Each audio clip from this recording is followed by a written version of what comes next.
The next morning, Erin's and Leo's families came over to help the kids pack up and decide where the kids would be staying. Leo's parents knew that Jacob was fairly new to Erin's life and didn't want to take her away from him and the rest of her family she had also only recently come to know. They all knew that they would see very little of both Erin and Leo for the next 2 months, but this was about after. Jacob knew that she would eventually move to the pack, but hoped to still get to see her frequently. To start this journey, Leo would come home with Erin. Jacob had already spoke with Jeremiah, and he had agreed to be their guardian and chauffeur, while Erin collected new moon wolves. As a necromancer, he would be able to help guard against any issues with the dead, as well as monitor Erin's health, as she took on more contracts than any necromancer would ever choose to. He knew that this could be very hard on her, and may have to take on contracts himself to ease her burden. Leo packed a duffel bag of clean clothes, and after giving his own parents a big hug, headed off with the Blackwells. At the house, Jeremiah was already there and going over the list of pack lands and mapping out their route. He had a box in front of him with maps from every state, as well as maps for Canada, Mexico, and the countries of Central America. The family had also gone to various AAA offices and got more detailed maps of every region they could get their hands on. They avoided getting full triptychs from AAA, as they didn't want to put directions to a pack on anyone's radar. Many of the maps and directions had come from Alpha Matthews, who had gotten them from other alphas. Jeremiah went over the route so far and explained that they would be getting more locations as they went, as they encountered alphas with the contacts they needed.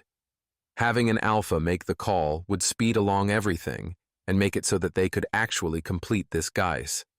He warned them both that they would need to rest on the road, and sometimes Erin would need to drive so he could rest too. Jacob had supplied Jeremiah with a credit card so that between him and Erin, they would be able to get anything they needed while on the road, whether that was clothes, food, gas, or anything else they might encounter that they need. Make sure you go to bed early, because we will have a very early morning. We're going to try and hit 2 pack lands tomorrow night. They both know to expect us. We will be hitting other states and leaving Virginia for last. It's good to see you healed, Erin, Jeremiah said. Leo and Erin both agreed and headed to the kitchen for lunch. The next morning, they were up at 5 a.m., ate quickly, and headed out to Jeremiah's car, which was a hearse from his dad's funeral parlor. They packed up the back, adding an air mattress to the back so that they could take turns sleeping as they traveled. They had traveled through many states, covering most of the lower 48, and Erin was weighed down with the contracts of over 300 wraiths. Jeremiah was worried about her. She moved very slowly now and slept most of the time. He had spoken with Leo during the day, and they both agreed that he needed to talk to Featherwind to transfer contracts before it was too late. Erin was already barely eating due to the lack of energy. He was pacing as he waited for full dark to arrive as they waited near one of the abandoned packlands not far from Muncie, Indiana. Jeremiah stopped pacing as Featherwind appeared and looked around to get his bearings. This geist is killing her. She can barely move now and doesn't even have space on her skin for another contract. I know. I can see it too. I had hoped. He paused. I thought that because the contracts were small, that we would all fit. We need to start transferring the contracts to me, at least half, and then we can both take on the rest of the contracts. I agree.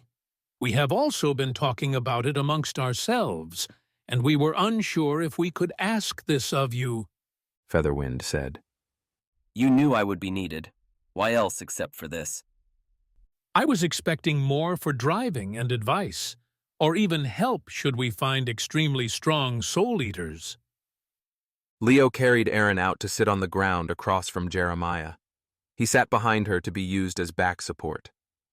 Jeremiah took her hands, and all of her contracts grew bright to Jeremiah's grim sight. This is the sight used by necromancers to be able to see the dead and all manner of death markings which include contracts. To his eyes, every inch of her skin was covered in glowing writing. They were in all different languages, some were pictograms, each wraith using the language they had spoken most in life. The wraiths all appeared around them, and Featherwind explained that Jeremiah had agreed to taking on some of their contracts. Many were apprehensive about contracting with someone not marked as friend of the pack, but one by one, around 175 wraiths walked over to Jeremiah and touched him on the shoulders. As they did, their contract with Erin traveled down her arms and up his as the contract transferred. When the last one transferred, Erin woke up. I feel so strange, like I was sick for a long time and am getting better. She put a hand to her head. We transferred half of your contracts. Having so many was draining you. That's why you've been so tired lately. From now on, we'll share the contracts. Erin nodded her agreement, so he continued. Leo sent one of his totems to scout the abandoned pack, and we have bad news. Leo? Yes, I sent Crow, and she tells me that spiral dancers have taken over the settlement. What is worse is that they have enslaved the dead there. Jeremiah sent his familiar, a fruit bat, with Crow. He could see the chained dead. Crow could not.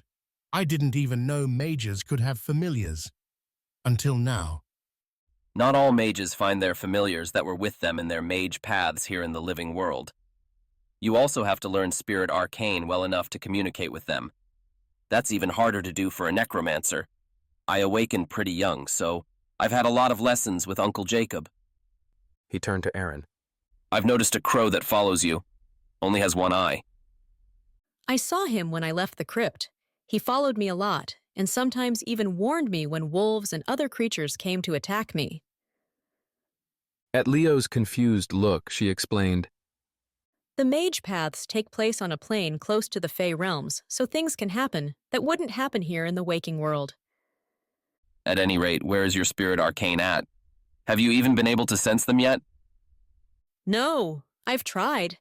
Even Leo tried to explain spirit from the werewolf perspective, and it just hasn't worked. she replied. It's okay. We'll talk about it more after this. We're parked as close as we can get without triggering their scouts. Let's get suited up and head out. Fucking spiral dancers. We didn't bring anything. Leo protested. And that's why I'm the one that planned everything. Jeremiah laughed. Your parents dropped off the sword Erin made you. I'm surprised you made that so quickly, cuz. It's badass. I fixed some of the enchantments on it, and then I turned it into steel so it won't snap. I kept the wood grain on the metal along with the coloring. They also brought over some werewolf-spelled garments y'all use when you have to fight spiral dancers or vampires. It belongs to your dad, but looks like it should fit you. Really? Leo was surprised and touched that Jeremiah would have thought to look over his cousin's work and improve it, and to also talk with his parents and think ahead to protection. The armor is meant to be worn when you're in your wolfman form and helps to bridge your human and wolfman minds so you aren't so dumb while in your strongest form. These garments are rare and passed on from parent to child. This garment was extremely old. The making of these garments are extremely hard to do, and wolves strong enough to handle the magic aren't around anymore, probably because you also need strong new moon wolves in order to make them. This geist became even more needed. I knew my dad had one, but I'd never seen it. I've never even seen one of these worn. Supposedly, I'll be able to use my wolfman form and have most of my human intelligence. He removed his shirt, lowered his pants a little, took off his shoes, and then put the giant regalia tunic on. Jeremiah put on his own spelled garments. They were normal clothing but had permanent spells places on them so that he wouldn't be weighed down with traditional armor. He pulled out a set he had made for Erin and had her put them on. He then pulled out his guns with their spelled bullets and pulled out a spelled sword for Erin. You haven't trained since you've healed, so that's a last resort. You know how fast they are. Your job is to stay safe and let me, Leo, and the dead handle this. There will be a lot of them, so use your matter and death arcanes to slow them down. Do not engage with one physically. I understand. She replied as she took the sword and belted it on. I will stay with her and keep her safe. Featherwind promised. Jeremiah nodded and began casting a time spell over himself and Erin so they could keep up with the spiral dancers. This spell was far stronger than Katie had cast. He also cast another spell using forces and prime to add extra shielding over them both. Last, he sliced an opening into the Shadowlands and once they entered, closed it behind them. Wait, I need to see what kind of mind I'm going to have as a wolfman, Leo said. They waited and turned away from him while he shifted. When the sounds of his shift finished, they turned their heads back towards him to see him looking around with some intelligence, instead of how he would usually look without the spelled garment. He looked down at Erin and Jeremiah and said, Feels good. Clear. His voice was still rough, and it didn't seem like he could do longer sentences, but he would be able to think for himself during the fight. Come. I carry. Faster. He gestured to them to come to him. You sure? Jeremiah asked, worried about the weight. Erin laughed as she eagerly went over to him. I've seen him lift a huge boulder in this form like it was nothing. Come on. Leo got in place to lift her, waiting for Jeremiah to get closer too. He finally agreed, and Leo lifted them both up like picking up dolls. They both balanced themselves against Leo as he began to sprint towards the Spiral Dancer encampment. Jeremiah and Leo had spoken about where they would come in while they had been waiting for full dark, so Leo knew where to stop and let them down. Erin gave him an extra squeeze before letting him go. He smiled and gave her a quick nuzzle before turning to Jeremiah to wait for him to open the way to the waking world. Jeremiah gave everyone a quick look to make sure they were ready before opening the way, leaving last and closing it behind them. While the dead, Jeremiah and Leo attacked, Featherwind guided Erin to the enslaved dead. They looked wizened in comparison to the dead she was used to seeing. She could see some kind of chain anchoring each of them to what she guessed was their graves. They were unable to move and due to appearing so weak, were kneeling, sitting, or laying on the ground. The chain looked like it wasn't made from anything physical, so guessed it was Spiral Dancer magic. Featherwind studied a chain, and Erin could tell he was using his gifts to look into potential futures to see how the chains could be broken. I have it, he announced. This area was void of any of the battle, so they could concentrate on the dead. Featherwind and Erin were able to combine their abilities to safely break the chain of one of the enslaved dead. He shook his head like he was waking up, and within moments, his flesh seemed to fill back out. Save them. I will help to protect. They will be coming for you soon. Hurry. The man urged as he took on a defensive position. Featherwind and Erin hurried to the next wraith, and they were able to free another 5 before Spiral Dancers began to enter the burial grounds. The dead were still weakened and so few, so they were not as effective against the Spiral Dancer shaman coming to rechain them and take out infiltrators. One thing Erin had been working on since taking on Featherwind's contract was combat magic. He had urged her to become as strong as she could, because he wasn't sure when she would have to fight, but was certain she would have to before their contract was completed. Erin straightened and took a few steps toward the enemy and looked around, feeling with her matter arcane what was around her in the ground that wasn't close to the dead. She didn't want to damage any of their remaining bones. There was a lot of large stones close to the surface, so she latched onto them with her arcane and threw them at the enemy in a wave of rock and boulders. In the split moment they were distracted, she pulled lighting up from the ground, striking one of them. Her death arcane felt the struck one dying, so she latched onto his life energy and ripped it from his body so that she could replenish her own magic. In the distance, she could hear the gunfire from Jeremiah and the various roars coming from both the Spiral Dancers and Leo, and she could feel the effects of Jeremiah's magic.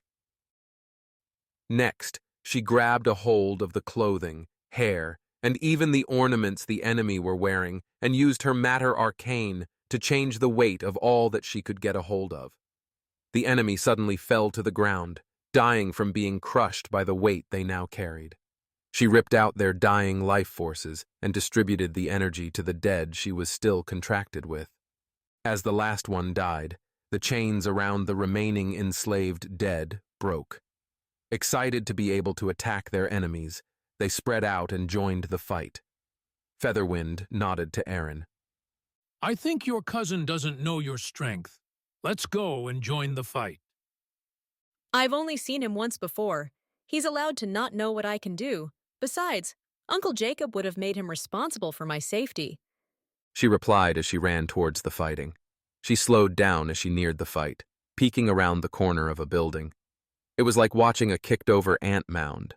Jeremiah and Leo were roughly back-to-back while the wraiths ranged all over. Leo was fighting with claws, fangs, and swords, while Jeremiah was casting spells with one hand and firing a gun with the other. Each time a bullet struck an enemy, there was a strange chain-lighting-like effect, as several others were hit due to the spelled bullets. Erin began to cast her own spells, similar to the ones cast in the burial grounds, causing extreme weight, calling lightning, and creating whirlwinds of dust to blind the enemy. As the spiral dancers died, Jeremiah or Erin would reap the life energy of the dying to fuel their own spell work, as well as dispersing that energy to the dead they were contracted with. It felt like hours, but the spiral dancers finally broke and fled. The dead followed them to continue to attack them throughout the night. Leo, Jeremiah, and Erin sagged to the ground where they had stood in exhaustion. They had each taken small cuts, but a werewolf in their wolfman form heals very quickly, and Jeremiah's shielding spell had held out well. Erin moved over to the men after a few minutes, and Leo gathered her in his arms. We got worried about you when you headed off by yourself. Where did you go? Leo asked. Featherwind took me to the burial grounds to free the dead. They were being used as an energy source of some kind, I think. She looked around at all the bodies. What do we do with them? What about their wraiths? Will they show up too? Leo asked. It's possible. I know Erin and I both were using their deaths to fuel our own ability to continue casting spells. That will make their wraiths take longer to come back to their bodies. If we burn the bodies, it will destroy at least one of their anchors. Jeremiah made it back to his feet. Come on, let's get back to the car and get to a phone. I can call the nearest Alpha and see if they can send out some help. Hey everyone, hope you loved the video. Don't forget to give it a thumbs up and hit subscribe for more awesome sci-fi content. You can also support us by hitting the thanks button or becoming a channel member. Your generosity helps us bring you more stellar stories. Every bit counts. Thanks a bunch.